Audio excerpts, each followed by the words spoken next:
Hello dear student, সবাই কেমন আছো? আশা করি ভালো। নতুন একটি ক্লাসে আবারও স্বাগতম। আজকে আমরা বুঝতেই পারতেছো আর্টিকেলের নতুন একটি ক্লাস নিয়ে হাজির হলাম। আজকে দায়ের আরো কিছু রুলস আমি শেষ করাবো ইনশাল্লাহ। আজকের ক্লাসে দায়ের সবগুলো রুলস কমপ্লিট হয়ে যাবে, ঠিক আছে? যারা গত ক্লাসগুলো করো নাই তারা অবশ্যই ক্লাসগুলো করে আসবে, কেমন সিরিয়ালি ক্লাসগুলো করবে। তাহলে চলো কথা না বলে ক্লাসটা শুরু করা যাক। আজকে হচ্ছে আমাদের দায়ের 21 নাম্বার রুলস থেকে আমরা শুরু করবো, ঠিক আছে? তাহলে চলো শুরু করা যাক। কি বলছে দেখো, 21 নাম্বার রুলসে বলা আছে যে কোনো ঋতু, আমরা কি ঋতু চিনি? ঋতু ঋতু সিজন, ইংরেজিতে কি বলা হয়? সিজন। গ্রীষ্মকাল, বর্ষাকাল এগুলো পড়ছি না? সামার, এগুলো রেইনি সিজন, সামার সিজন এগুলো তো পড়ছি তাই না? Attempt season. তো যে কোনো ঋতু হোক অথবা যে কোনো তারিখ, ডেট, তারিখ তো আমরা চিনি তাই না? 1 তারিখ, 2 তারিখ, 3 তারিখ। তারপর হচ্ছে যে কোনো দিক, দিক তো আমরা চিনি, ইংরেজিতে এটাকে বলা হয় ডিরেকশন। ইংরেজিতে কি বলা হয় বলতো? ডিরেকশন। উত্তর দিক, দক্ষিণ দিক, পূর্ব দিক, পশ্চিম দিক। অর্থাৎ যে কোনো ঋতুর নামের আগে, যে কোনো তারিখের নামের আগে, যে কোনো দিকের নামের আগে দা বসে। তো তিনটা ব্যাপার মনে রাখবা। যে কোনো ঋতুর নামের আগে দা বসে, যে কোনো দিকের নামের আগে দা বসে, এবং যে কোনো তারিখের নামের আগে দা বসে। সহজ, এর থেকে সহজ আর কিছু হইতে পারে না, একদম সহজ। চলো আমরা একটু একটা কোশ্চেন সলভ করি। কি বলছে বলতো? The sun rises in dash east.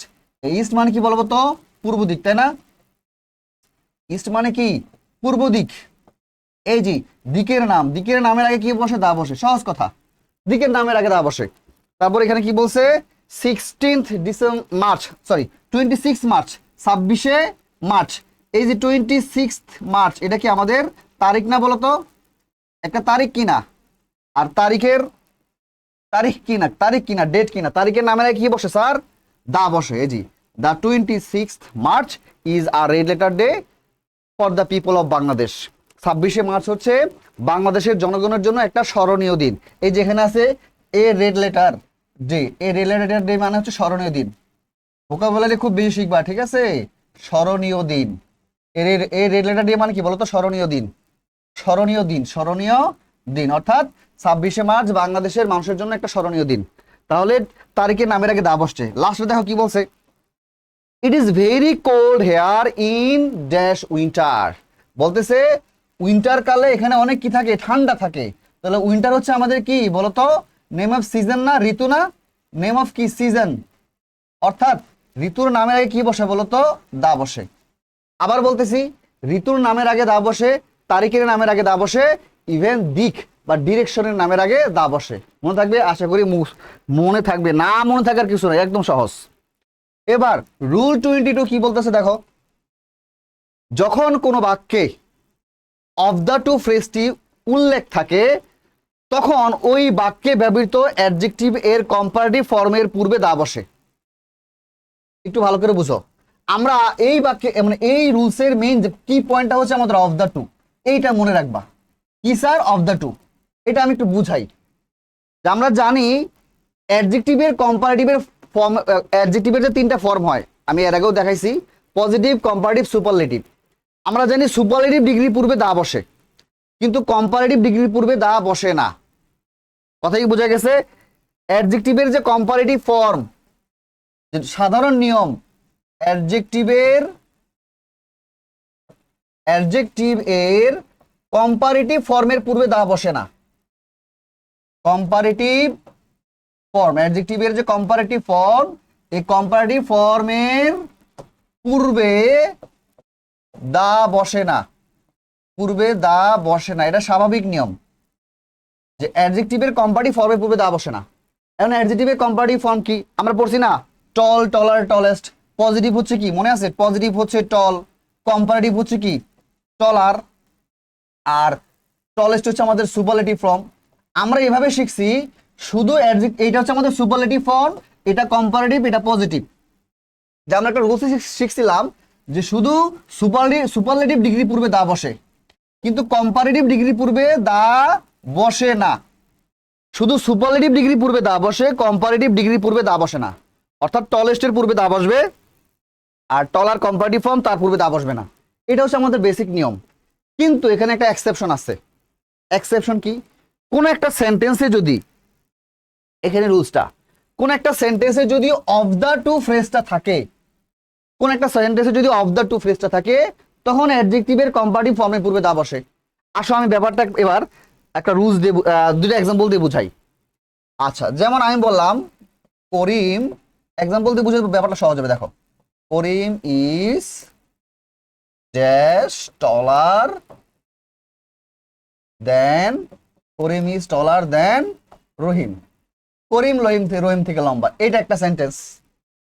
আবার এই সেন্টেন্সটা আমি একটু এভাবে লিখতে পারি, Karim is dash taller of the two, of the two. এখন দেখো এই দুইটা সেন্টেন্সটা একটু ভালো করে বুঝো তাহলে হয়ে যাবে।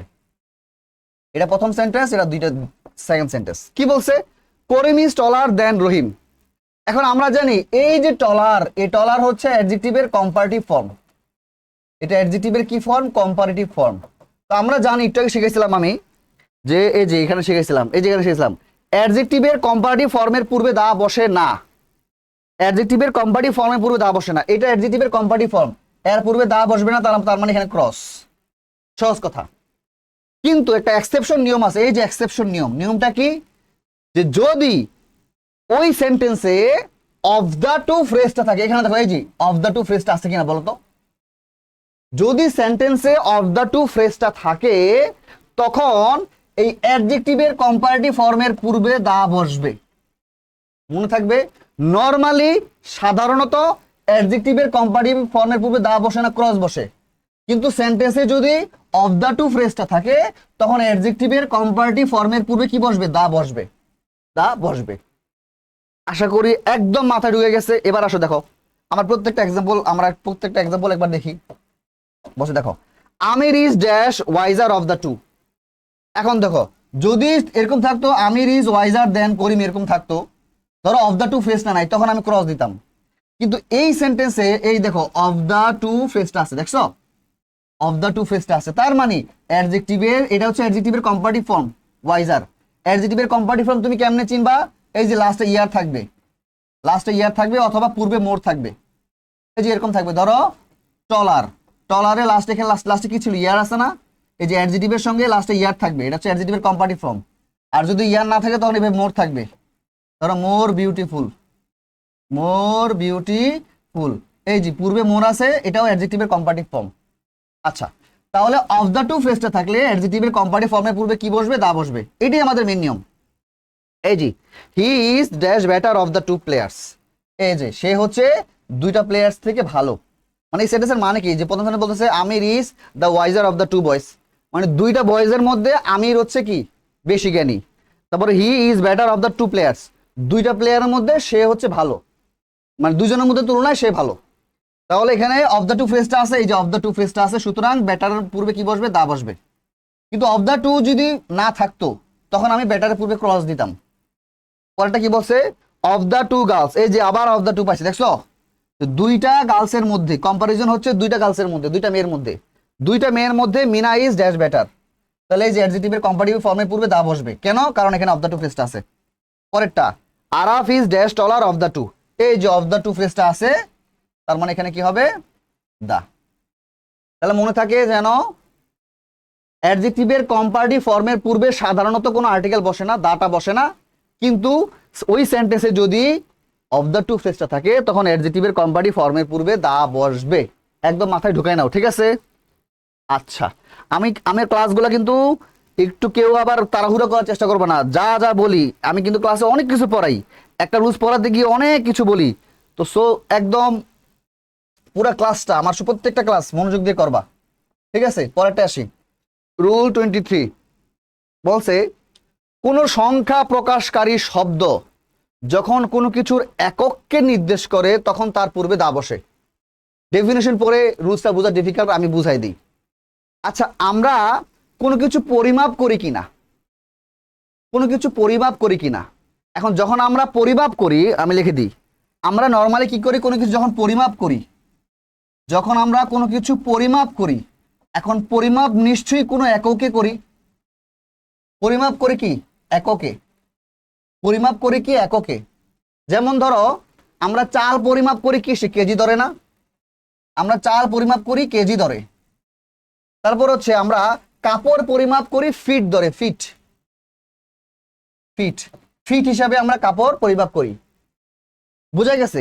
এই যে কেজি দরে আমি কি বললাম বলতো, ধরো কেজি দরে ফিট, কেজি হিসাবে, কেজি দরে বা কেজি হিসাবে, ঠিক আছে, বা ফিট হিসাবে, কথার কথা, ফিট হিসেবে বা ফিট ফিট দরে, এটার ইংরেজি কি?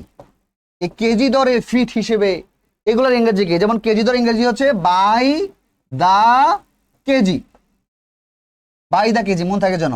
তাহলে ফিট হিসেবে বা ফিট দর ইংরেজি কি হবে? বাই দা ফিট,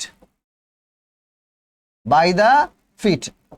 ওই ডেফিনেশন বোঝার দরকার নাই, তুমি জাস্ট এভাবে মনে রাখো। আমরা যখন পরিমাপ করি, পরিমাপ করি কিসের? কোনো কিছু পরিমাপ, এটা চালের পরিমাপ হইতে পারে, এটা আমাদের কাপড়ের পরিমাপ হইতে পারে, পানির পরিমাপ হইতে পারে, যে কোনো যখন কোনো কিছু পরিমাপ করি আমরা কোনো একটা এককে পরিমাপ করি না, এককে। এই যে কেজি ফিট এগুলো হচ্ছে একক। এখন যখন আমাদের মিনিংটা এরকম হবে, কেজি ধরে পরিমাপ করি বা ফিট হিসেবে পরিমাপ করি, তখন আমাদের ইংরেজি কি হবে? By the kg, by the feet, এরকম হয়। জাস্ট মনে রাখবা, by the kg, by the feet, by the kg, by the feet, by the kg, by the feet, মনে রাখা তাহলে হবে। যেমন ধরো এই যেখানে এই ক্লথ মার্চেন্ট, এই এক্সাম্পলটা ভালো করে বুঝো, এক্সাম্পলগুলো ভালো করে বুঝো হয়ে যাবে। এ ক্লথ মার্চেন্ট, একজন কাপড় ব্যবসায়ী, এই মার্চেন্ট ওয়ার্ডটার মানে হচ্ছে ব্যবসায়ী, ঠিক আছে? একজন কাপড় ব্যবসায়ী সেলস ক্লথ, কাপড় বিক্রি করে, কি হিসেবে বলো তো? ফিট হিসেবে না? আমরা দোকান থেকে যখন ওই যে তোমরা কাপড় বানায় পড়ো না দোকানে গিয়ে, তখন কাপড় কোনো কি হিসেবে? ফিট হিসেবে না? তাহলে কি বলতেছে? একজন কাপড় ব্যবসায়ী কাপড় বিক্রি করে ফিট হিসেবে, ফিট ধরে, তাহলে কি হবে sir? By the feet, by the feet. এই যে মনে রাখবা, এই ফ্রেজটা মনে রাখবা, বাই দা ফিট। দেখছো? বাই ড্যাশ, তারপর হচ্ছে এককের এককটা থাকবে, পরিমাণবাচক এককটা থাকবে। প্রথমে বাই থাকবে, তারপর দা থাকবে, তারপর হচ্ছে এককের ওয়ার্ডটা থাকবে। যেমন ধরো রাইস ইজ সোল্ড, চাল বিক্রি করা হয় কি হিসেবে? কি ধরে? কেজি ধরে। চাল বিক্রি করা হয় কেজি ধরে। এই যে বাই দা কেজি, এই যে বাই দা কেজি, দেখছো যে বাই পাবা, তারপর হচ্ছে কি তোমার পরিমাণবাচক ওয়ার্ডটা পাবা, এককের হিসাবটা ওয়ার্ডটা পাবা, মাঝখানে দা বসে দিবা, বাই দা কেজি। চাল বিক্রি করা হয় কেজি ধরে, কেজি হিসাবে, বাই দা কেজি। এই যেটা মনে রাখবা, বাই দা কেজি, ঠিক আছে? তারপর দা কনজিউমার বাইস অয়েল। আচ্ছা, কনজিউমার মানে কি স্যার? কনজিউমার মানে হচ্ছে ভোক্তা, ভোক্তা মানে যারা হচ্ছে কিনে খায়। যেমন ধরো আমরা তেল কিনে খাই না, আমরা চাল কিনে খাই না, আমরা হচ্ছে ভোক্তা। বোঝা গেছে? অথবা এমন ধরতে পারে যারা কেনে, যারা কোনো কিছু কিনে তারপর এটা ইউজ করে, তারা হচ্ছে কনজিউমার। ধরো তুমি তুমি কলমটা কিনলা, কিন্তু কলমটা ইউজ করলা না, তুমি কলমটা আমার থেকে কিনে আরেকজনের কাছে বিক্রি করলা, তুমি কিন্তু কনজিউমার না, তুমি হচ্ছে মার্চেন্ট। আর কনজিউমার হচ্ছে ধরো আমি তোমার থেকে এটা কিনলাম, কিনে আমি এবার লিখতেছি, এটা ইউজ করতেছি, তার তখন হচ্ছে আমি কনজিউমার। বোঝা গেছে? কনজিউমার মানে যারা প্রোডাক্ট কিনে ওটা ইউজ করে, যারা কোনো কিছু কিনে কিসের জন্য? ইউজ করার জন্য, তারা হচ্ছে কনজিউমার। তাহলে কনজিউমার বা ভোক্তা বাইস কিনে, কি কিনে? অয়েল, তেল কিনে। কি হিসেবে? কি ধরে তেল কিনে? লিটার ধরে তেল কিনে। আমরা দোকান থেকে বলি না 5 লিটারের তেল দেন, 6 লিটারের তেল দেন, তেলটা কিনা হয় লিটার ধরে, তাহলে কি হবে? By the litre, by the litre. তাহলে দেখো এখানে একটা ট্রিক আমরা ফলো করতে পারি, যে আমাদের এই ট্রিকটা হচ্ছে যখন তুমি বাই পাবা, তারপর তুমি কি পাবা? একটা গ্যাপ পাবা, তারপর তুমি এককের ওয়ার্ডগুলো পাবা। এটা হতে পারে কি? কেজি, হতে পারে ফিট, হ্যাঁ, হতে পারে লিটার, হতে পারে ডেসিবেল, ডেসিবেল, তাই না? ডেসিবেল, ডেসিবেল মানে হচ্ছে শব্দের এককে বলা হয় ডেসিবেল, জানি না আমরা শব্দের একক কি? ডেসিবেল। আচ্ছা, যখন তুমি এরকম পাবা, বাই পাবা, গ্যাপ পাবা, তারপর হচ্ছে এককের ওয়ার্ডগুলো পাবা, কেজি, ফিট, লিটার, ডেসিবেল, এই এককের ওয়ার্ডগুলো পাবা, পরিমাণবাচক শব্দের ওয়ার্ডগুলো পাবা, তখন মাঝখানে তুমি দা বসাই দেবা, by the kg, by the feet, by the litre, by the decibel.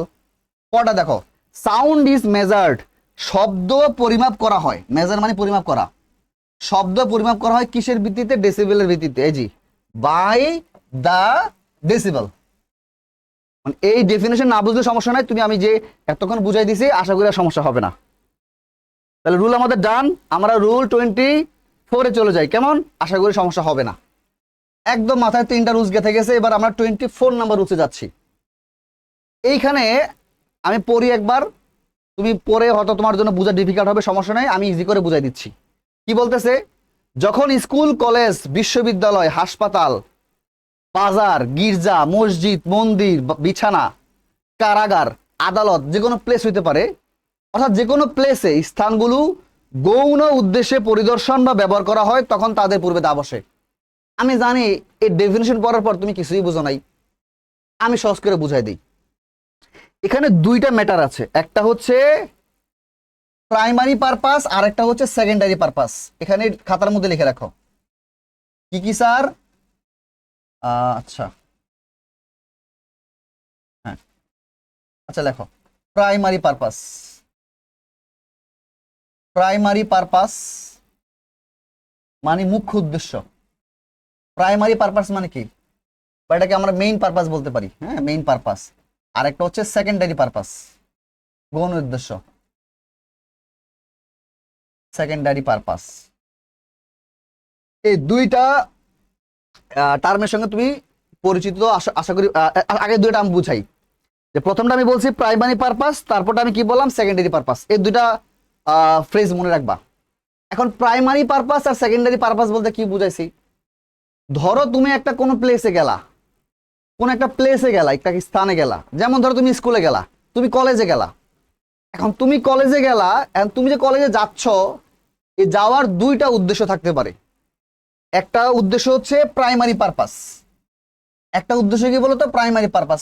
Primary purpose মানে হচ্ছে যেই পারপাসে যাওয়ার, একটা প্লেসে মানুষ নর্মালি যেই পারপাসে যায় তুমি ঠিক সেই পারপাসে যাচ্ছ, ওইটা হচ্ছে প্রাইমারি পারপাস।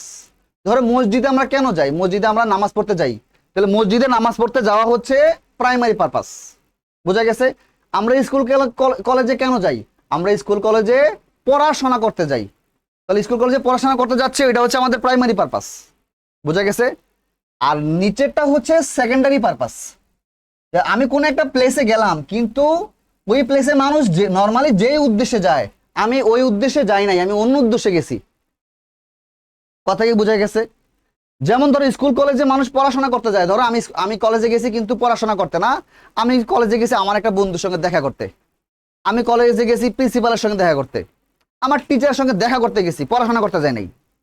এইটা হচ্ছে আমার সেকেন্ডারি পারপাস।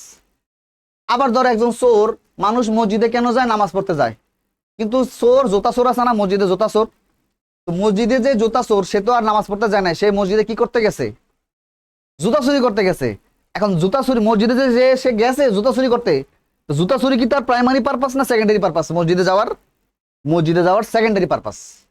তো কোন একটা প্লেসে যখন ওই প্লেসে মানুষ যেই উদ্দেশ্যে যায়, একটা প্লেসে মানুষ যেই উদ্দেশ্যে যায়, ওই উদ্দেশ্যে যাওয়ারই হচ্ছে তার প্রাইমারি পারপাস। এখন প্রাইমারি পারপাস হইলে তখন কি হয় জানো, দা প্লাস দা হয়, the plus name of, sorry sorry sorry sorry the হবে না, ক্রস হবে, আমি উল্টা উল্টা লিখে ফেলছি, ক্রস হবে, cross plus name of the place, name of the place, ওই প্লেসের নাম।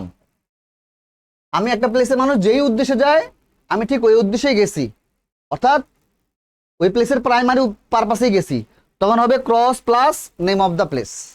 কিন্তু কোন একটা প্লেসে আমি গেছি, কিন্তু আমি আসলে ওই প্লেসে মানুষ যেই উদ্দেশ্যে যায়, আমি ওই উদ্দেশ্যে যাই নাই, আমি অন্য কোনো উদ্দেশ্যে গেছি, ওইটা হচ্ছে ওই প্লেসে যাওয়ার আমাদের সেকেন্ডারি পারপাস। এরকম সেকেন্ডারি পারপাস হইলে আমাদের কি হবে, দা হবে, the plus name of the place. বুঝাই গেছে? আমি একটা এক্সাম্পল দিয়ে বুঝাই। যেমন ধরো I went to school, I went to school, went to dash school to study, but to learn লিখলাম, to learn, আচ্ছা যা শিখতে গেলাম আর কি, but to learn, but to gain knowledge, to learn দিলাম English, math, dot dot dot etcetera, English math এগুলো শিখতে আমি স্কুলে গেছিলাম। এটা একটা সেন্টেন্স। আবার আমি আরেকটা সেন্টেন্স লিখলাম, I went to dash school to meet my friend। এই দুইটা সেন্টেন্স দেখো, তাহলে ব্যাপারটা ক্লিয়ার হয়ে যাবে। প্রথম সেন্টেন্স এখানে আছে স্কুল হচ্ছে আমাদের প্লেস, স্কুল কি আমাদের প্লেস, এই যে স্কুল, স্কুল কি আমাদের প্লেস। এখন দেখো প্রথম সেন্টেন্স বলতেছে আই ওয়েন্ট টু স্কুল, আমি স্কুলে গিয়েছিলাম। কেন স্কুলে গেছিলাম? ইংরেজি ম্যাথ শিখতে, অর্থাৎ পড়াশোনার উদ্দেশ্যে। তার মানে মানুষ স্কুলে কেন যায়? পড়াশোনার উদ্দেশ্যেই তো যায়। মানুষ স্কুলে কেন যায়? পড়াশোনার উদ্দেশ্যে যায়। তার মানে মানুষ স্কুলে যে কাজে যায় আমি ঠিক সেই কাজে গেছি। তার মানে একটা স্কুলটা পরিদর্শন করা হইতেছে বা স্কুলটাতে যাওয়া হচ্ছে তার কি পারপাসের জন্য? এই পারপাসটা কি প্রাইমারি পারপাস না সেকেন্ডারি পারপাস? এই পারপাসটা হচ্ছে তার প্রাইমারি পারপাস, অর্থাৎ স্কুলের যে পারপাস ওই পারপাসে আমি স্কুলে গেলাম, তাহলে আমি প্রাইমারি পারপাস স্কুলে গেলাম। ওকে ফাইন, তখন আমাদের এখানে কি হবে স্যার? ক্রস, এই যে প্রথমটা অনুযায়ী। আর সেকেন্ড সেন্টেন্স বলতেছে I want to school to meet my friend, আমি স্কুলে গেলাম কি কারণে স্কুলে গেলাম? টু মিট মাই ফ্রেন্ড, আমার বন্ধুর সঙ্গে দেখা করতে। তো আমার বন্ধুর সঙ্গে যে আমি দেখা করব এটা কি আমার স্কুলে যাওয়ার প্রাইমারি পারপাস? না। তাহলে এই যে এটা হচ্ছে আমাদের সেকেন্ডারি পারপাস, সেকেন্ডারি পারপাস। এটা কি স্কুলের প্রাইমারি পারপাস? না, এটা স্কুলের সেকেন্ডারি পারপাস। এই ক্ষেত্রে আমরা কি করব? এই যে প্লেসটা থাকবে এটার পূর্বে কি বসবে স্যার? দা বসবে। বুঝে গেছে? ঠিক আছে, ক্লিয়ার। আবার বলি, কোন একটা প্লেসে গেছো তার প্রাইমারি পারপাসে, তখন তার পূর্বে কি বসবে? ক্রস। কোন একটা প্লেসে গেছো তার সেকেন্ডারি পারপাসে, মেইন পারপাসে না অন্য কোনো পারপাসে, তখন তার পূর্বে কি বসবে? দা। একদম ক্লিয়ার না বলো তো? মাথায় ঢুকছে না? না বুঝার কিছু আছে? এই যেখানে তাই বলতেছে দেখো, Tahmid went to dash school to join the annual sports of the school. Tahmid স্কুলে গেছে কি কারণে বলো তো? স্কুলে গেছে to join the annual sports of the school, স্কুলের যে বার্ষিক ক্রীড়া প্রতিযোগিতা আছে এই বার্ষিক ক্রীড়া প্রতিযোগিতায় কি করার জন্য? পার্টিসিপেট করার জন্য তামিম স্কুলে গেছে। এন্ড স্কুলে যাওয়ার মেন উদ্দেশ্য কি? স্কুলে আমরা কেন যাই? বার্ষিক ক্রীড়া প্রতিযোগিতায় পার্টিসিপেট করতে যাই, এটা কি স্কুলের মেন উদ্দেশ্য? না। তাহলে এইখানে যে গেটে স্কুলের প্রাইমারি পারপাস না সেকেন্ডারি পারপাস? এটাও স্কুলের যাওয়ার একটা পারপাস, কিন্তু এটা তো প্রাইমারি পারপাস না। এটা কি পারপাস? এটা সেকেন্ডারি পারপাস, সেকেন্ডারি পারপাস। এই ক্ষেত্রে আমরা কি করব? এই যে স্কুল আছে না, স্কুল, এই প্লেসের নামের পূর্বে দা বসাবো। Tahmid went to the school to join annual sports of the school. পরেরটা দেখো, he went to hospital to borrow some money from his brother. সে হসপিটালে গেল, এই যে এটা হচ্ছে আমাদের প্লেস। আচ্ছা, মানুষ হসপিটালে কেন যায়? চিকিৎসা নিবে, এই কারণে তো যায়। কিন্তু বলতেছে সে হসপিটালে গেছে, সে কি চিকিৎসা নিতে হসপিটালে গেছে? না, সে বড় মানি হচ্ছে ধার করা, টু বড়ো সাম মানি, কিছু টাকা ধার করতে গেছে ফ্রম হিজ ব্রাদার, তার ভাই থেকে। মানে হইতে পারে তার ভাই হসপিটালে জব করে বা ডক্টর, তো ডক্টর এই তার ভাই থেকে সে কিছু টাকা ধার নেবে, এই কারণে সে হসপিটালে গেছে। তাহলে এটা কি হসপিটালের প্রাইমারি পারপাস? এই যে এটা কি হসপিটালে যাওয়ার প্রাইমারি পারপাস না সেকেন্ডারি পারপাস? এটা হসপিটালে যাওয়ার কি পারপাস বলো তো? Secondary purpose. সুতরাং আমরা এবার নেম অফ দ্য প্লেসের পূর্বে কি দিব? দা দিব। ক্লিয়ার? না বুঝার কিছু আছে? রুল 24 একদম মাথায় ঢুকছে না বলো তো? একদম মাথায় ঢুকছে না? আশা করি ঢুকছে। ওকে, এবার পরবর্তীতে আসি। রুল 25 বলতেছে যদি কোনো প্রপার নাউনের পরে কোনো অ্যাপিটেট আসে, অ্যাপিটেট না, অ্যাপিটেট চিনো কিনা আমি জানি না, আমি চিনাচ্ছি, সমস্যা নাই। যদি কোনো প্রপার নাউনের পূর্বে কোনো অ্যাপিটেট যুক্ত করা হয় তখন অ্যাপিটেটটির পূর্বে দা ব্যবহৃত হয়। তো প্রথমে বসি আমি, প্রপার নাউন তো আমরা সবাই চিনি তাই না? প্রপার নাউন কি? Name of single person, thing, place. Karim, Rahim এগুলো প্রপার নাউন। ঢাকা, বাংলাদেশ এগুলো প্রপার নাউন, তাই না? Name of single person, thing বা সামথিং এলস, সিঙ্গেল কোনো কিছুর নাম। তো প্রপার নাউনের পরে যদি কি আসে বলো তো? অ্যাপিটেট আসে। তাহলে প্রপার নাউনের পূর্বে যদি অ্যাপিটেট আসে, অ্যাপিটেট কি? অ্যাপিটেট হচ্ছে স্যার উপাধি। আমরা উপাধি চিনি, উপাধি অথবা গুণবাচক শব্দ, গুণবাচক শব্দ। অ্যাপিটেট মানে কি? উপাধি বা গুণবাচক শব্দ, উপাধি বা গুণবাচক শব্দ, গুণবাচক শব্দ মনে রাখো। তাহলে প্রপার নাউনের পরে যদি এমন একটা গুণবাচক শব্দ পাও যেটা প্রপার নাউন সম্পর্কে বলা হইতেছে, তখন ওই গুণবাচক শব্দ উপাধি বা অ্যাপিটেটের পূর্বে দা বসবে। আমি এক্সাম্পল দিয়ে বুঝাই। এই যে প্রথম এক্সাম্পলটা দেখো, এই যে আলেকজান্ডার, এটা হচ্ছে আমাদের প্রপার নাউন। দেখো আলেকজান্ডার আমাদের কি নাউন? Proper noun. আলেকজান্ডার আমাদের প্রপার নাউন। তারপর এখানে কি দেওয়া আছে স্যার? গ্যাপ দেওয়া আছে। তারপরে কি দেওয়া আছে বলো তো? গ্রেট। এই গ্রেট হচ্ছে আমাদের এপিথেট। এপিথেট, হ্যাঁ, গ্রেট কি আমাদের এপিথেট। অর্থাৎ এখন আলেকজান্ডার গ্রেট, এই গ্রেট কাকে বলা হয়েছে? এই আলেকজান্ডারকে বলা হয়েছে না? এই গ্রেট কাকে বলা হয়েছে? আলেকজান্ডারকে বলা হয়েছে না?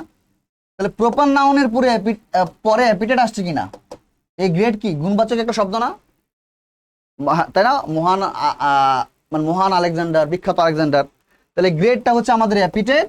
সুতরাং এই গ্রেডের পূর্বে আমাদের কি বসাতে হবে? এখানে দা বসাতে হবে। অর্থাৎ প্রপার নাউনের পরে যখন তুমি একটা এপিথেট পাবা, গুণবাচক শব্দ পাবা, যেটা এই প্রপার নাউন সম্পর্কে বলা হইতেছে, ওই এপিথেটের পূর্বে দা বসাতে হবে। Alexander the great. একইভাবে আকবর, এটা হচ্ছে প্রপার নাউন। আকবর গ্রেট, মাঝখানে কি বসে বলো তো? দা। আকবর দ্য গ্রেট। একইভাবে লুইস, লুইস হচ্ছে আমাদের প্রপার নাউন। আর 14th, এই 14th হচ্ছে আমাদের এপিথেট।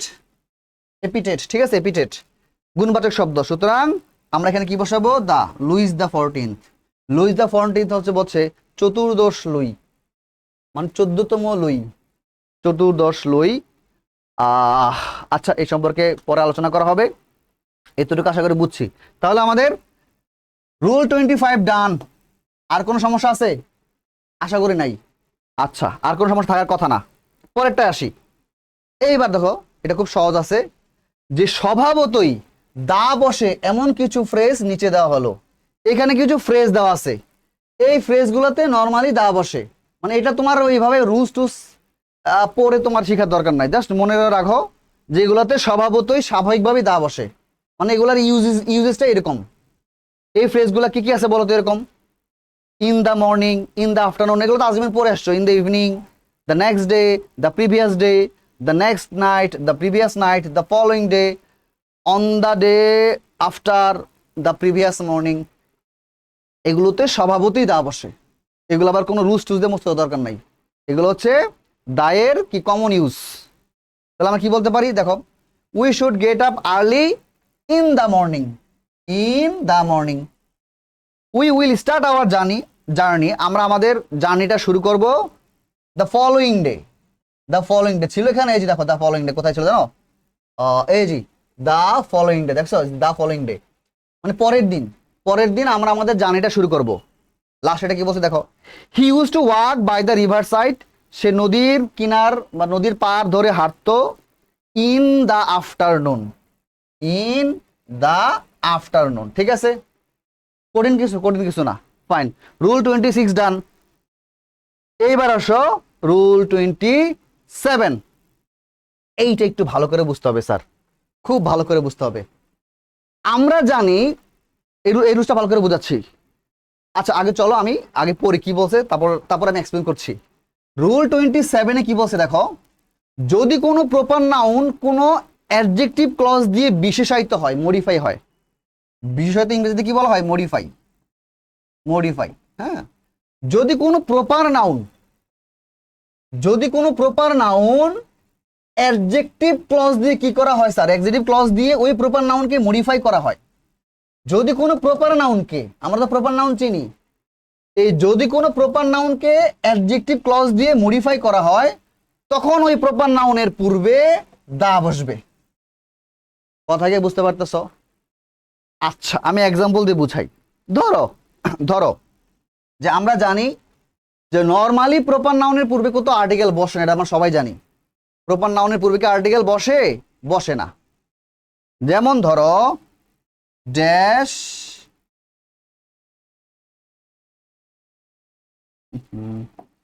একটু প্রবলেম হয়ে দাঁড়াইছে। আচ্ছা, একটু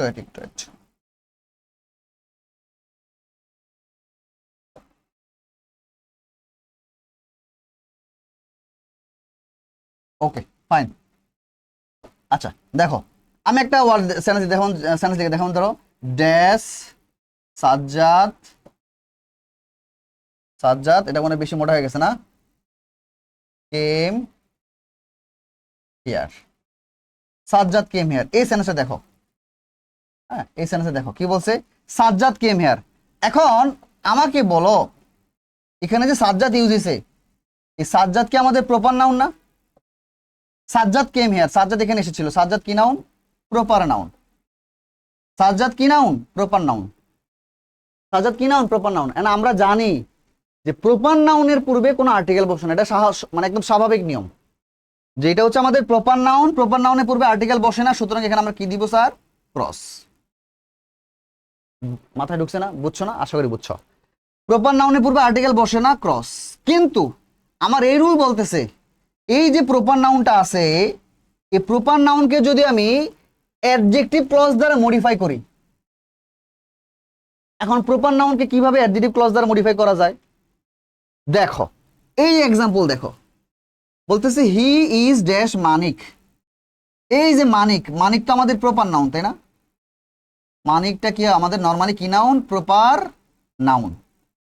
এখন এই মানিকের পাশে কি লাগছে? Who never tells a lie. He is Manik, এই সেই মানিক যে কখনো মিথ্যা কথা বলে না। হু নেভার টেলস এ লাই, যে কখনো মিথ্যা কথা বলে না। এই যে who never tells a lie, who never tells a lie, এইটা হচ্ছে আমাদের adjective clause. Adjective clause. Sir কেমনে বুঝবো এটা অ্যাডজেক্টিভ ক্লজ? দেখো এই হু নেভার টেলস এ লাই কার সম্পর্কে বলতেছে? মানিক সম্পর্কে বলতেছে না? কার সম্পর্কে বলতেছে? মানিক সম্পর্কে বলতেছে না? তাহলে অ্যাডজেক্টিভ ক্লজ ব্যাপারটা কি? অ্যাডজেক্টিভ ক্লজ ব্যাপারটা হচ্ছে, এটাকে বুঝো, যখন দেখবা এরকম WH ওয়ার্ড থাকবে বা দ্যাট থাকবে, এই ওয়ার্ডগুলোর পরে কি থাকবে? ভার্ব থাকবে, সাবজেক্ট বা থাকবে, অত নাও থাকতে পারে, ভার্ব থাকবে, অবজেক্ট থাকবে। এরকম কোন একটা ক্লজ তার ঠিক পূর্বেই যখন একটা নাউন থাকবে, এই যে মানিক হচ্ছে আমাদের নাউন, এরকম যখন কোন একটা ক্লজ তার ঠিক পূর্বের নাউনকে মডিফাই করতেছে, তখন এই ক্লজটাকে বলা হয় অ্যাডজেক্টিভ ক্লজ। বুঝা গেছে? এখন এই যে মানিক হু নেভার টেলস এ লাই, এটা হচ্ছে আমাদের অ্যাডজেক্টিভ ক্লজ। এই অ্যাডজেক্টিভ ক্লজ কার সম্পর্কে বলতেছে? মানিক সম্পর্কে বলতেছে, মানে মানিককে মডিফাই করতেছে। এখন আমাদের গ্রামারের রুলস বলতেছে যখন কোনো এরকম অ্যাডজেক্টিভ ক্লজ এই পূর্বের কোনো প্রপার নাউনকে মডিফাই করবে, পূর্বের এই প্রপার নাউনকে কি করবে স্যার? মডিফাই করবে বা বিশেষায়িত করবে, তখন এই প্রপার নাউনের পূর্বে আমাকে দা বসাতে হবে। He is the Manik who never tells a lie, যে কখনো মিথ্যা কথা বলে না। এই রুলসগুলো কিন্তু একটু হাই লেভেলের, আপার লেভেলের। আমি কি বলছিলাম, আমি যখন কোনো একটা টপিক পড়াবো, আমি একদম জিরো থেকে শুরু করে যত দূরে যাওয়া যায় তার সব কিছু পড়াই দিব, যেন তোমার শুধু এইচএসসি না, পরবর্তীতে এই টপিক নিয়ে আর জীবনও সমস্যা না হয়। বুঝতে পারছো? আচ্ছা ফাইন, পরেরটা আসি। কি বলছে? I am dash Rakib who never stood second in the class. এখানে বলতেছে আমি সেই রাকিব। অনেক সময় আমরা বলি না আমি সেই রাকিব যে কখনো সেকেন্ড হই নাই।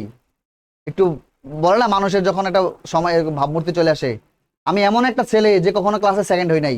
অর্থাৎ আমি সেই রাকিব যে কখনো ক্লাস সেকেন্ড হয় নাই, আমি সেই রাকিব যে সবসময় ফার্স্ট হয়েছি, এরকম। এখন দেখো আমি যদি বলতাম ড্যাশ রাকিব বা ড্যাশ, আমি এভাবে লিখি, হি ইজ ড্যাশ রাকিব। ধরো এটা একটা সেন্টেন্স, আমি কি বললাম? He is Rakib. এখন রাকিব আমাদের কি noun sir? Proper noun. Rakib কি নাউন? Proper noun. এখন বেসিক রুলসটা কি? প্রপার নাউনের পূর্বে কি বসে না? আর্টিকেল বসে না। প্রপার নাউনের পূর্বে আর্টিকেল বসে না, সুতরাং আমি এখানে ক্রস দিব। ওকে ফাইন, এটা আমার হয়ে গেছে। কিন্তু এইখানে যে আই এম রাকিব, যদি থাকতো আই এম রাকিব, ধরো এই পরে ফার্স্ট ক্লজটা নাই, who never stood second in the class, এই যে এতটুকু অংশ, কথার কথা এতটুকু অংশ নাই, শুধু কি বলা আছে? আই এম রাকিব, তখন এখানে ক্রস বসতো। কিন্তু কিন্তু স্যার কি হয়েছে বলতো? কিন্তু যখন এই রাকিবকে, যখন এই রাকিবকে একটা অ্যাডজেক্টিভ ক্লজ মডিফাই করছে, এই কোনটা বলতো? এই যে who never stood second in the class, যে কখনো ক্লাসে সেকেন্ড হয় নাই। এই এই যে ক্লজটা হু নেভার স্টুড, এই ক্লজটা কার সম্পর্কে বলতেছে?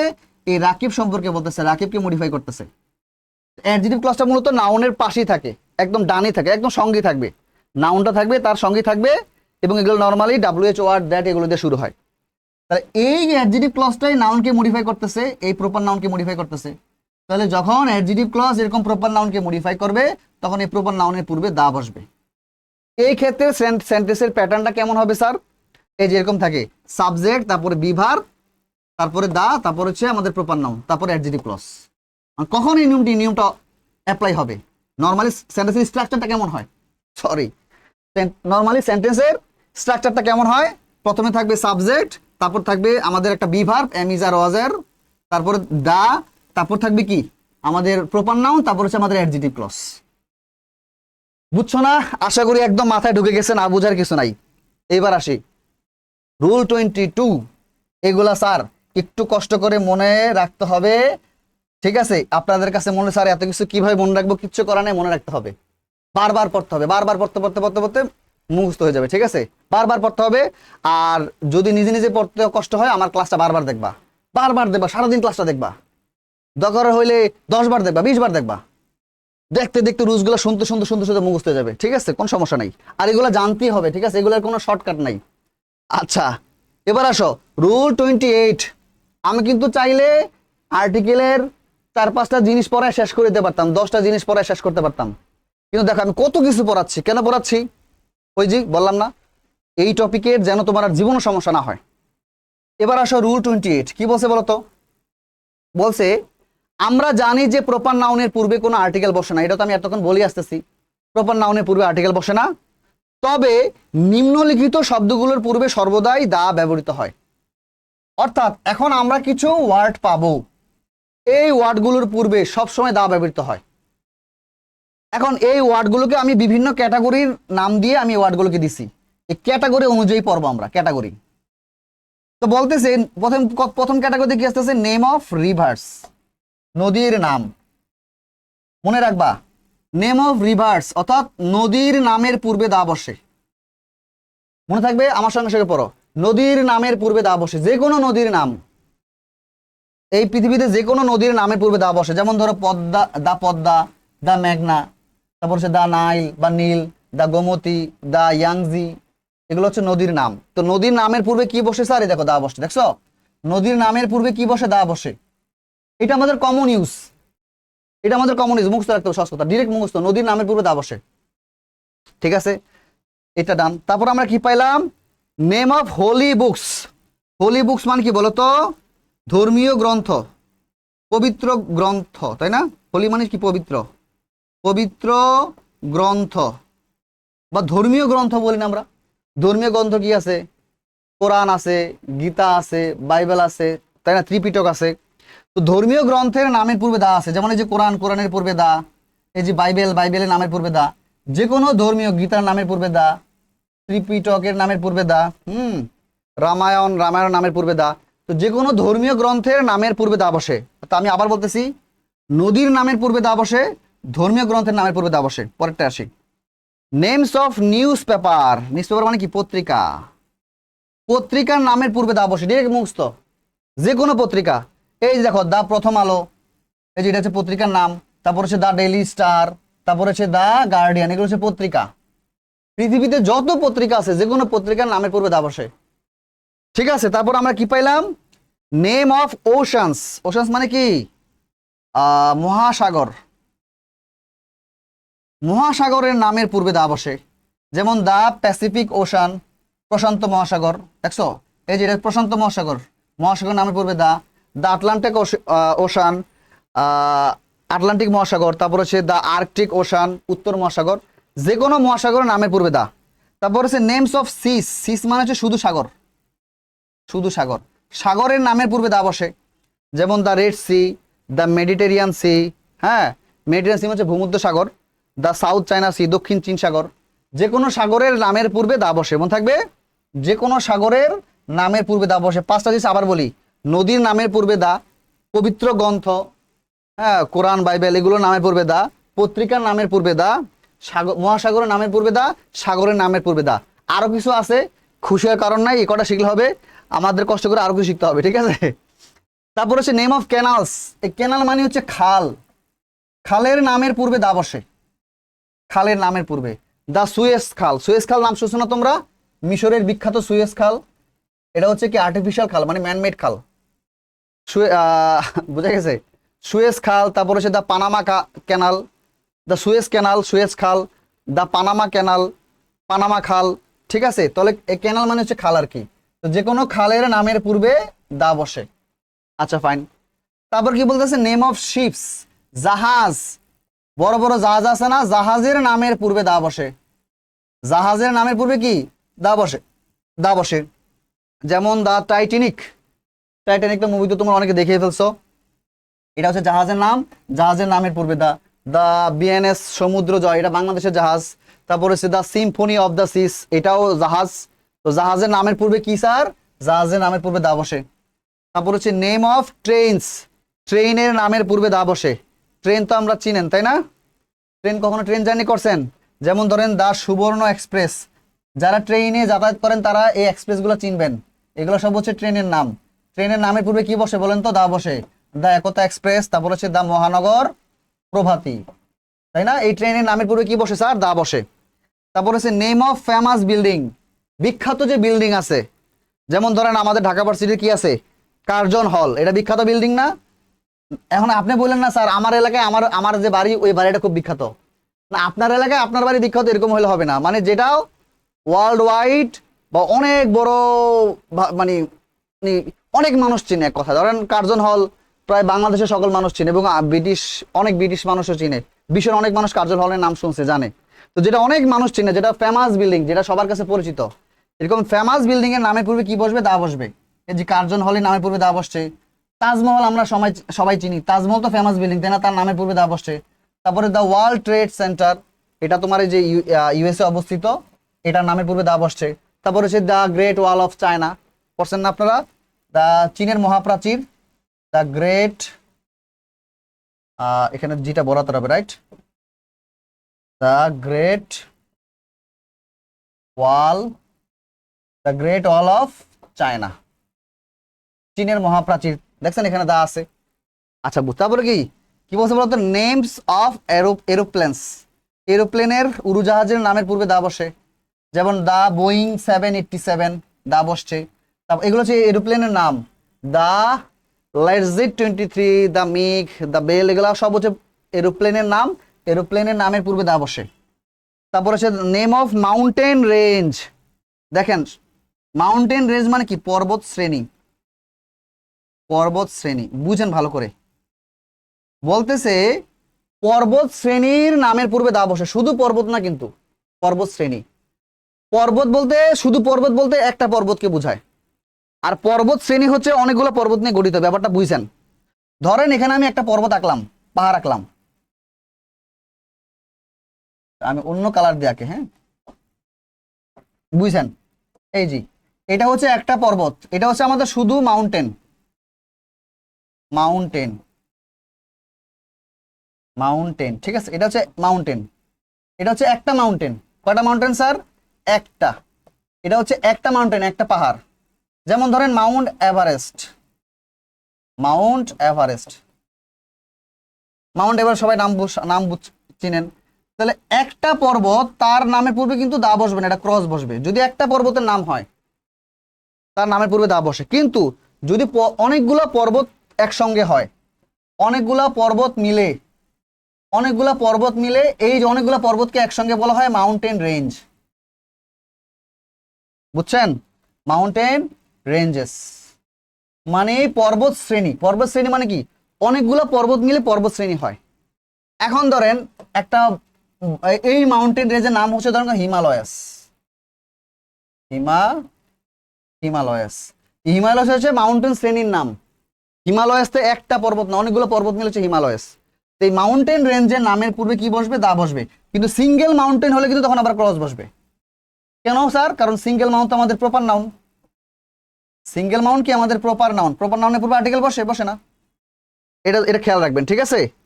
এটা স্যার খেয়াল রাখবেন।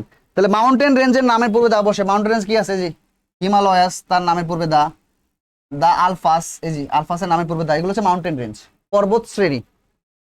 পরেরটায় আসেন, কি বলছে, নেম অফ কি, ডেজার্ট, ডেজার্ট মানে কি বলেন তো? এই যে ডেজার্ট, এই ডেজার্ট মানে হচ্ছে মরুভূমি। ডেজার্ট মানে কি লিখে দিচ্ছি, কোথায় লিখে দিব, টান দিয়ে লিখে দিই। আচ্ছা এখানে লিখে দেখো, এই যে ডেজার্ট, ডেজার্ট মানে কি বলেন তো, মরুভূমি। ডেজার্ট মানে কি, মরুভূমি। মরুভূমির নামের পূর্বে দা বসে। যেমন ধরে সাহারা, সাহারা মরুভূমি পৃথিবীর সব থেকে বড় বড় বড় মরুভূমি। আচ্ছা তারপর হচ্ছে দা সাহারা, তারপর হচ্ছে গোবি মরুভূমি, দা গোবি, তারপর হচ্ছে থর মরুভূমি, থর মরুভূমিটা মেবি ভারতে অবস্থিত, দা থর। ঠিক আছে, পরেরটা আছেন নেমস অফ লেকস। লেকস মানে কি? হ্রদ। হ্রদ, লেক তো চিনেন তাই না? হ্রদ, হ্রদ চিনেন না? তো হ্রদের নামের পূর্বে দা বসে, যেমন দা বৈকাল, এই যে বৈকাল হ্রদ। তারপর হচ্ছে ফয়েজ লেক, তো আপনারা গেছেন অনেকে মনে হয়, অনেকে ফয়েজ লেক গেছেন না? চট্টগ্রামের ফয়েজ লেক, এই যে দা ফয়েজ লেক। তারপর হচ্ছে দা কাপ্তাই লেক, কাপ্তাই লেক তো আপনারা চিনেন। তারপর হচ্ছে দা কাস্পিয়ান সি, এটাও একটা হ্রদ। এটা কাস্পিয়ান সি বলতে এটা আবার কাস্পিয়ান সাগর বলতে এটা আবার ওই সাগরকে বোঝায় নাই, এটা নামই কাস্পিয়ান সাগর, এটা সাগরের মতো আর কি, অনেক বড় তো তাই, কিন্তু এটা মূলত একটা লেক। আচ্ছা যাই হোক, পরবর্তীতে আসি আমরা। নেক্সট কি বলছে? Name of gulfs. এই গালফ মানে হচ্ছে স্যার উপসাগর। এই গালফস হইতে পারে অথবা হইতে পারে বে। নেম অফ গালফস অথবা বে। এই গালফ বা বে মানে হচ্ছে স্যার উপসাগর। যদিও গালফ এবং বে এর মধ্যে পার্থক্য আছে, এখন আমার পার্থক্য জানার দরকার নাই, এটা সাধারণ জ্ঞানের ক্লাস না, জাস্ট আমি লিখে দিচ্ছি উপসাগর। উপসাগর, তো উপসাগরের নামের পূর্বে দা বসে, গালফ বা বে এর নামের পূর্বে দা বসে। গালফ বা বে মানে উপসাগর। যেমন ধরুন আমরা বলি না বঙ্গোপসাগর, তো এটা ইংরেজি কি? দ্য বে অফ বেঙ্গল, পড়ছেন না? বে অফ বেঙ্গল, বঙ্গোপসাগর। এই যে উপসাগর, উপসাগরের নামের পূর্বে দা বসে। তারপর হচ্ছে the Gulf of Mexico, Mexico উপসাগর, দা বসছে, দেখছেন? দ্য পার্সিয়ান গালফ, পার্সিয়ান উপসাগর, এই যেখানে দা বসছে। তাহলে উপসাগরের নামের পূর্বে দা বসে। উপসাগরের ইংরেজি কি? গালফ অথবা বে। উপসাগরের ইংরেজি কি? গালফ অথবা বে, মনে থাকবে। তারপর হচ্ছে দেখেন, এটা শেষ, group of island. Group of island, island মানে তো আপনারা জানেন দ্বীপ। দ্বীপের নামের পূর্বে অনেকগুলো দা বসতে পারে, যেমন দা ওয়েস্ট ইন্ডিজ। এখন অনেকে বলবেন স্যার যে ওয়েস্ট ইন্ডিজ তো একটা দেশের নাম, কিন্তু আপনাদের মনে আছে কিনা, আমি বলছিলাম যেই দেশগুলা অনেকগুলো ভূখণ্ড নিয়ে, আলাদা আলাদা ভূখণ্ড নিয়ে গঠিত, ওগুলোর নামের পূর্বে দা বসে, আপনাদের মনে আছে? ওয়েস্ট ইন্ডিজ হচ্ছে স্যার, এখানে অনেকগুলো আইল্যান্ড আছে। অনেকগুলো কি আছে স্যার? আইল্যান্ড বা দ্বীপ আছে। আইল্যান্ড বা দ্বীপ আছে। ওয়েস্ট, আমাদের আমাদের যেমন পুরো বাংলাদেশ একটা নির্দিষ্ট বড় ভূখণ্ড একসঙ্গে অবস্থিত, এরকম না, অনেকগুলো দ্বীপ, এই দ্বীপ একসঙ্গে মিলে হচ্ছে ওয়েস্ট ইন্ডিজ। বুঝা গেছে? তো এই যে এখানে বলছে আইল্যান্ডের অনেক, এ গ্রুপ অফ আইল্যান্ড মানে অনেকগুলো আইল্যান্ড মিলে যে গ্রুপটা হয়, ওই গ্রুপের নামের পূর্বে দা বসে, এই কারণে দা ওয়েস্ট ইন্ডিজ। তারপর হচ্ছে দা আন্দামানস, এখানে অনেকগুলো আইল্যান্ড আছে, তার পূর্বে দা বসবে। ঠিক আছে, তারপর আসি নেম অফ প্লেটু অথবা টেবিলল্যান্ড, যেটাকে আমরা বলি মালভূমি। এই জি প্লেটু অথবা এটাকে টেবিলল্যান্ড বলে, এটাকে আমরা কি বলবি? মালভূমি। মালভূমি তো চিনো নাকি? মালভূমি চিনো? মালভূমি হচ্ছে অনেকটা ভূমি থেকে একটু উঁচু, সমতল ভূমি থেকে একটু একটু উঁচু, কিন্তু পাহাড় থেকে একটু নিচু। একবার আমি দেখাইছিলাম, আবার দেখাই দেয় মালভূমি ব্যাপারটা কি। ধরো এটা হচ্ছে আমাদের সমভূমি, এটা হচ্ছে আমাদের কি, যে সমভূমি, আর এটা হচ্ছে আমাদের পাহাড়। পাহাড়টা অনেক বড় হয় তাই না? পাহাড় কি সমভূমি থেকে অনেক বড় হয় না? কিন্তু তাহলে মালভূমি কি? ধরো এই সমভূমি ও পাহাড়ের মাঝখানে এরকম উঁচু নিচু উঁচু নিচু একটা উঁচু ভূমি আছে। এই যে সমভূমি থেকে উঁচু আর পাহাড় থেকে নিচু যে ভূমিখণ্ড আছে, বিস্তীর্ণ ভূমি, এবং এইটাকে বলা হয় আমাদের মালভূমি। বুঝে গেছে? টেবিলল্যান্ড, মালভূমি বা টেবিলল্যান্ড। ঠিক আছে, এই মালভূমির নামের পূর্বে দা বসে। যেমন আমরা খুব ফেমাস হচ্ছে তিব্বতের পামির মালভূমি। তিব্বতের পামির মালভূমি, যেটা তোমরা যদি সময় পাও, দেখে মানে সুযোগ পাও, সেখানে অবশ্যই ঘুরতে যাবো, অনেক সুন্দর তিব্বতের পামির মালভূমি। ঠিক আছে, দা দা তিব্বতিয়ান প্লেটু, তারপর হচ্ছে the Laurentian plateau, the Siam plateau. যাই হোক, সমস্যা নেই, মালভূমি নামের পূর্বে দা বসে। মালভূমি ইংরেজি কি? প্লেটু অথবা কি বলেন তো? টেবিলল্যান্ড। আচ্ছা, একটু ইংরেজিগুলোও শিখে রাখবা, ঠিক আছে? যেহেতু পরীক্ষা তো ইংরেজি আসবে, পরীক্ষা তো আর বাংলা আসবে না। পরেরটা আসেন, এটা তো আগে পড়ছি আমরা, দিকের নামের পূর্বে দা বসে, যে নেম অফ ডিরেকশন। ডিরেকশন মানে কি? দিক। এটা আগেও পড়ছিলাম, ঋতু, দিক। দিকের নামের পূর্বে দা বসে। এই যে উত্তর দিক দা নর্থ, দক্ষিণ দিক দা সাউথ, পূর্ব দিক দা ইস্ট, পশ্চিম দিক দা ওয়েস্ট। দিকের নামের পূর্বে দা বসে, এর আগেও বলছি, আবার পড়ানো হইলো, ফাইন, সমস্যা নাই। নেম অফ মিউজিয়াম, মিউজিয়ামের নামের পূর্বে দা বসে। এই জি লুভর মিউজিয়াম, ফ্রান্সের লুভর মিউজিয়াম, নাম শুনছেন না? তারপর হচ্ছে কি স্মিথসোনিয়ান মিউজিয়াম, দা স্মিথসোনিয়ান মিউজিয়াম, ফাইন। তারপর হচ্ছে দ্য ব্রিটিশ মিউজিয়াম, এটা আমরা নাম শুনছি। তাহলে মিউজিয়ামের নামের পূর্বে কি বসে স্যার? দা, দা বসে। তারপর হচ্ছে নেম অফ হোটেল, যে কোনো হোটেলের নামের পূর্বে, মানে বড় বড় হোটেল আর কি, famous hotel. The pan Pacific Sonargaon, এটা তো নাম শুনছেন, তার পূর্বে দা। দ্য হোটেল রূপসী বাংলা, যেটা শেরাটন আমরা বলতাম আগে, আগে যেটাকে শেরাটন বলতাম, এটা এখন হয়ে গেছে কি? দ্য হোটেল রূপসী বাংলা। তো হোটেলের নামের পূর্বে দা বসে। তারপর যে কোনো পলিটিক্যাল পার্টি, রাজনৈতিক দল, এই রাজনৈতিক দলের নামের পূর্বে দা বসে।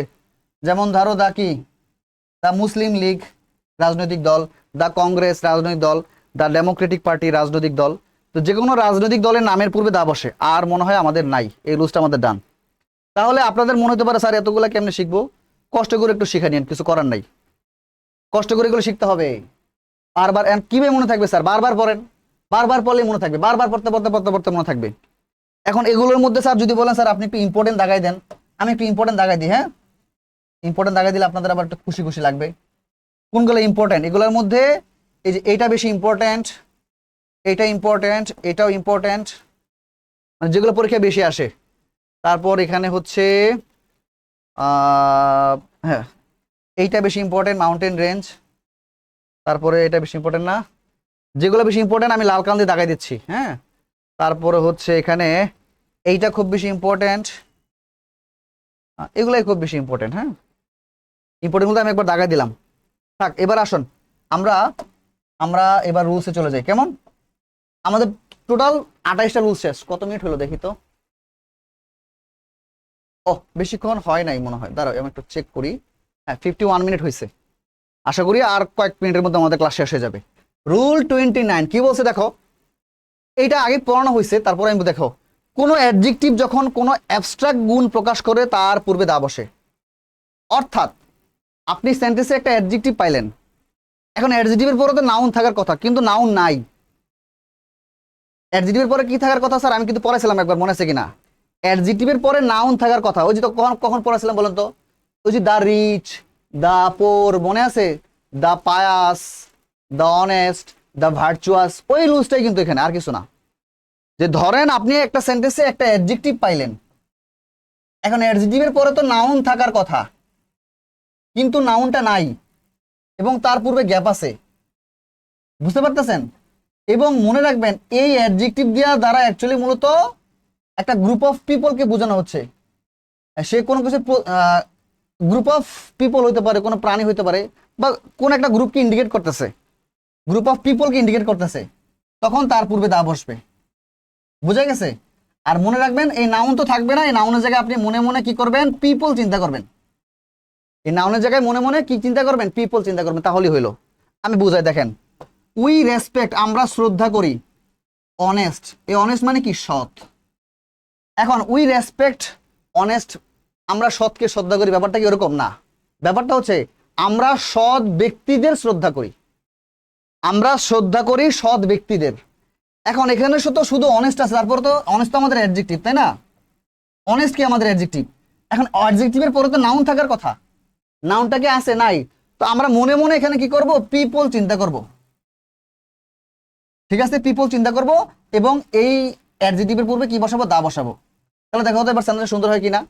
We respect the honest people, তাহলে এখানে কি বসবে স্যার? দা বসবে। We respect the honest people. এইখানে দা অনেস্ট মানে হচ্ছে the honest people, we respect the honest. তাহলে ফুল সেন্টেন্সটা, মেন সেন্টেন্সে কি দাঁড়াচ্ছে? উই রেসপেক্ট দ্য অনেস্ট, এই দ্য অনেস্ট মানে দ্য অনেস্ট পিপল, তার মানে আমরা অনেস্ট পিপলদের শ্রদ্ধা করি। ঠিক এরকম উই লাভ ব্রেভ, শুধু অ্যাডজেক্টিভ আছে, তারপরে নাউন নাই, সেক্ষেত্রে আমরা কি দিব? The. We love the brave. এই দা ব্রেভ মানে কি? ব্রেভ মানে তো সাহসী। তো সাহসী বলতে কি কি বোঝানো হয়েছে স্যার? সাহসী ব্যক্তিদের বোঝানো হয়েছে। আমরা ভালোবাসি সাহসী ব্যক্তিদের, উই লাভ দ্য ব্রেভ, আমরা সাহসী ব্যক্তিদের ভালোবাসি। এখানে আমাদের মনে মনে কি কোন ওয়ার্ডটা আছে বলতো? পিপল ওয়ার্ডটা আছে। ক্লিয়ার? বুঝছো? ফাইন, ডান।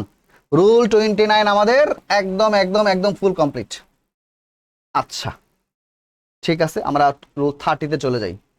লাস্ট দায়ের আমাদের লাস্ট রুল, তারপরে মোটামুটি আমাদের দায়ের রুলস শেষ হয়ে যাবে।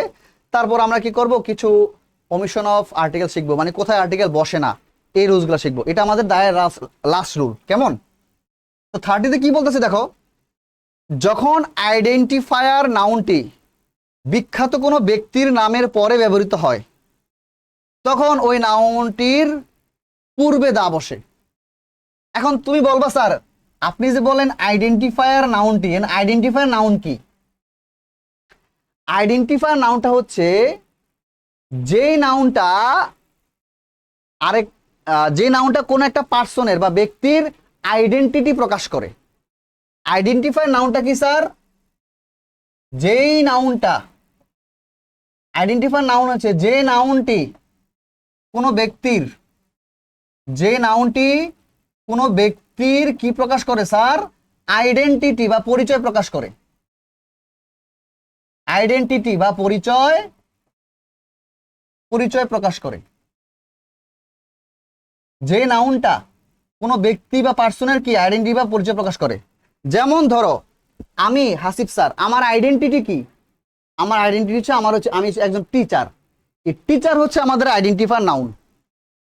যেমন তুমি যে আমার ক্লাসটা করতেছো, এইচএসসি স্টুডেন্ট, তোমার আইডেন্টিটি কি? এইচএসসি অথবা এসএসসি স্টুডেন্ট, সমস্যা নাই, কারণ একই। তোমার আইডেন্টিটি কি? তোমার আইডেন্টিটি হচ্ছে তুমি একজন কি স্টুডেন্ট। এই স্টুডেন্ট হচ্ছে তোমার আইডেন্টিফায়ার নাউন। বোঝা গেছে? এখন বলছে এই আইডেন্টিফায়ার নাউনটা যখন বিখ্যাত কোনো ব্যক্তির নামের পরে ব্যবহৃত হয়, তখন তার ওই নাউনটির পূর্বে দা বসে। এখন ব্যাপারটা কেমন হবে? এই সেন্সটা খেয়াল করে কি বলছে, ইয়েস্টারডে, গতকাল, আই মেট হুমায়ুন আহমেদ, আমি হুমায়ুন আহমেদের সঙ্গে সাক্ষাৎ করেছিলাম। তারপরে একটা কি থাকবে স্যার? দেখো তো, একটা কমা থাকবে। এই সেন্টেন্সগুলোতে প্রথমে এরকম একটা সেন্টেন্স থাকবে, তারপরে একটা কমা থাকবে, তারপরে থাকবে ড্যাশ, তারপর হচ্ছে আইডেন্টিফায়ার নাউনটা। এই যে রাইটার, এই রাইটার হচ্ছে আমাদের আইডেন্টিফায়ার নাউন। আইডেন্টিফায়ার নাউন, ভালো করে বুঝো। তার মানে হুমায়ুন আহমেদের পরিচয় কি? তিনি একজন লেখক। এখন লেখকটাকে আমি হুমায়ুন আহমেদের আগে লিখছি, আমি লিখতে পারতাম না yesterday I mate the writer Humayun Ahmed, বা রাইটার হুমায়ুন আহমেদ লিখতে পারতাম না? লিখি নাই। আমি কি করছি? আইডেন্টিফাই নাউনটাকে পরে নিয়ে আসছি। বুঝা গেছে? রাইটারটাকে পরে নিয়ে আসছি। এরকম যে এই আইডেন্টিফাই নাউনটাকে যখন আমি পরে আনবো, এরকম সেন্টেন্সটা এরকম থাকবে, তারপর একটা কমা থাকবে, তারপর গ্যাপ থাকবে, তারপর আইডেন্টিফাই নাউনটা থাকবে। তখন এই আইডেন্টিফাই নাউনটার পূর্বে আমি দা বসাবো, the writer. Yesterday I met Humayun Ahmed, Humayun আহমেদটা কি? তার আইডেন্টি কি? সে একজন রাইটার, দ্য রাইটার। আচ্ছা ফাইন। তারপর আসে আই উড, এখানে ডি মানে উড, ঠিক আছে। I would like to meet Zahid Hasan, আমি জাহিদ হাসানের সঙ্গে সাক্ষাৎ করতে চাই। জাহিদ হাসানের আইডেন্টিটি কি? জাহিদ হাসানের আইডেন্টিটি কি? সেটা হচ্ছে অ্যাক্টর। অ্যাক্টর হচ্ছে আইডেন্টিফায়ার নাউন। এই জায়গায় এখানে কমা আছে, তারপরে অ্যাক্টর দিছে, আমি এখানে দা বসাবো, the actor. I would like to meet Zahid Hasan, আমি জাহিদ হাসানের সঙ্গে দেখা করতে চাই, কমা দ্য অ্যাক্টর। এই অ্যাক্টর হচ্ছে জাহিদ হাসানের আইডেন্টিটি। এটাই আইডেন্টিফায়ার নাউন। বুঝছো? মাথায় ঢুকছে? আশা করি ক্লিয়ার। ওকে, মোটামুটি ডান। আজকে আমাদের 10টা রুলস হয়ে গেছে। 1 আওয়ার কি লাগছে? 1 ঘন্টা হয়েছে? হয় নাই, আরেকটু বাকি আছে। নেক্সট ক্লাসে আমরা আরো কিছু দায়ের রুলস শেষ। নেক্সট ক্লাসে আমরা হয়তো ওমিশন অফ আর্টিকেলের কিছু রুলস শিখবো, কিছু টেকনিক শিখবো ইনশাল্লাহ। আমার এই ক্লাসগুলো করার পর আর্টিকেল নিয়ে ইনশাল্লাহ তোমার আর কোনো সমস্যা থাকবে না। সো নেক্সট ক্লাস দেখার জন্য আমন্ত্রণ রইল। সে পর্যন্ত সবাই ভালো থাকবে, সুস্থ থাকবে। আল্লাহ হাফেজ।